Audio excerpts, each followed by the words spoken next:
Assalamualaikum warahmatullahi wabarakatuh. Kami dari kelompok Pak Sentot yang terdiri dari Destiani Saputri, Dara Farhani, dan Maudi Indriani. Kami bertiga akan mempresentasikan tugas ekonomi makro tentang pengangguran di Indonesia. Berikut presentasi dari kami.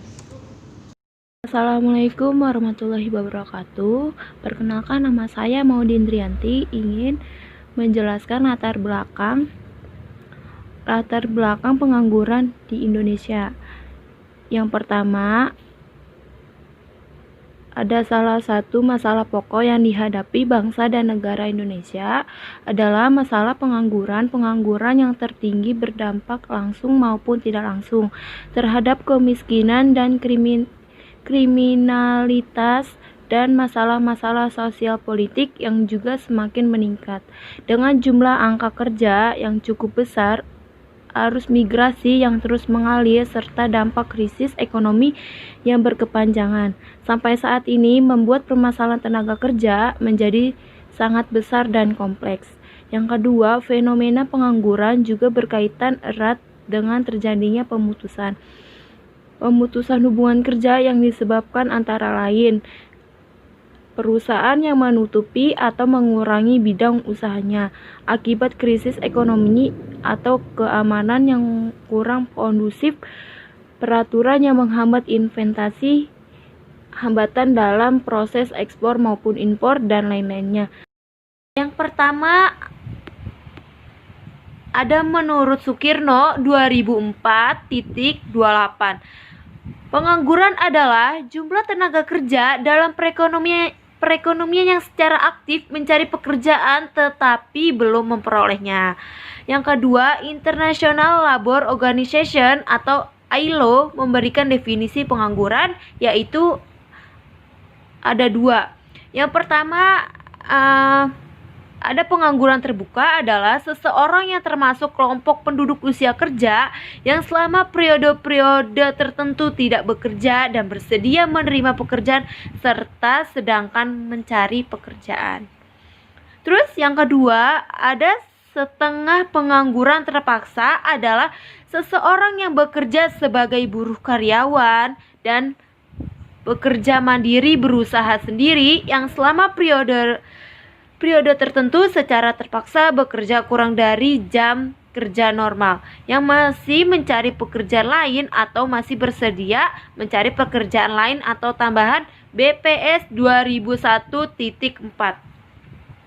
Sedangkan menurut survei Angkatan Kerja Nasional atau Sakernas menyatakan bahwa setengah pengangguran terpaksa adalah orang yang bekerja kurang dari 35 jam per minggu, yang masih pekerjaan atau yang masih bersedia menerima pekerjaan lain. Terus yang kedua, ada pengangguran sukarela adalah orang yang bekerja kurang dari 35 jam per minggu namun tidak mencari pekerjaan dan tidak bersedia menerima pekerjaan lain. BPS 2000.14. Assalamualaikum warahmatullahi wabarakatuh. Perkenalkan, nama saya Destia Anissa Putri. Di sini saya akan menjelaskan analisa pengangguran di Indonesia. Nah, berikut daftar 10 provinsi dengan angka pengangguran terbanyak. Yang pertama itu ada di Banten sebesar 8,52%. Nah, yang kedua Jawa Barat sebesar 8,17%. Yang ketiga Maluku 7,27%. Yang keempat Kepulauan Riau sebesar 7,12%. Yang kelima Sulawesi Utara sebesar 6,86%. Yang keenam Kalimantan Timur sebesar 6,60%. Dan yang ketujuh Aceh 6,36%. Yang kedelapan Papua Barat 6,30%. Yang kesembilan ada di DKI Jakarta sebesar 6,24%. Dan yang terakhir itu di yang ke-10 besar yaitu Riau 6,20%. Jika dilihat sebagai ibu kota negara, DKI Jakarta menduduki posisi ke-9 dari 10 provinsi dengan angka pengangguran tertinggi. Namun, menurut data TPT BPS ini, jika dibandingkan dengan Agustus tahun lalu, DKI Jakarta justru menunjukkan penurunan angka tingkat pengangguran tertinggi, yakni 0,9%. Terima kasih. Assalamualaikum warahmatullahi wabarakatuh. Perkenalkan, nama saya Dara Farani. Di sini saya ingin menjelaskan tentang sebab dan dampaknya, yaitu ada kurangnya pendidikan dan keterampilan, tingkat kemiskinan. Apa yang dimaksud tingkat kemiskinan? Garis kemiskinan atau batas kemiskinan adalah tingkat minimum pendapatan yang dianggap perlu dipenuhi untuk memperoleh standar hidup yang mencukupi di suatu negara. Hampir setiap masyarakat memiliki rakyat yang hidup dalam kemiskinan. Selanjutnya adanya PHK dan kesulitan bertemu pencari kerja dan lowongan pekerjaan. 2. Dampak bagi perekonomian negara, yaitu ada penurunan pendapatan rata-rata penduduk per kapita. 2. Penurunan penerimaan pemerintah dari sektor pajak. 3. Meningkatnya biaya sosial yang harus dikeluarkan pemerintah dan menambah hutang negara. 3. Dampak bagi masyarakat. 1. Menghilangkan keterampilan seseorang karena kemampuan yang tidak digunakan. 2. Menimbulkan ketidakstabilan di politik dan sosial. 3. Pengangguran adalah beban pikir dan psikologis bagi penganggur ataupun keluarga. Dan terakhir, dapat memicu terjadinya aksi kriminalitas atau kejahatan.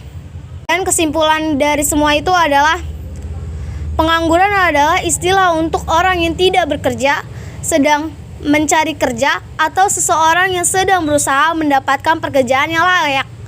Pengangguran tersebut disebabkan antara lain, yaitu karena jumlah lapangan kerja yang tersedia lebih kecil dari jumlah pencari kerja.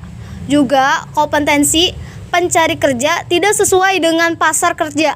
Selain itu, juga kurang efektifnya informasi pasar kerja bagi para pencari kerja. Setiap penganggur diupayakan memiliki pekerjaan yang banyak bagi kemanusiaan, artinya produktif dan remuneratif, sesuai pasal 27 ayat 2 Undang-Undang 1945. Dengan partisipasi semua masyarakat Indonesia lebih tegas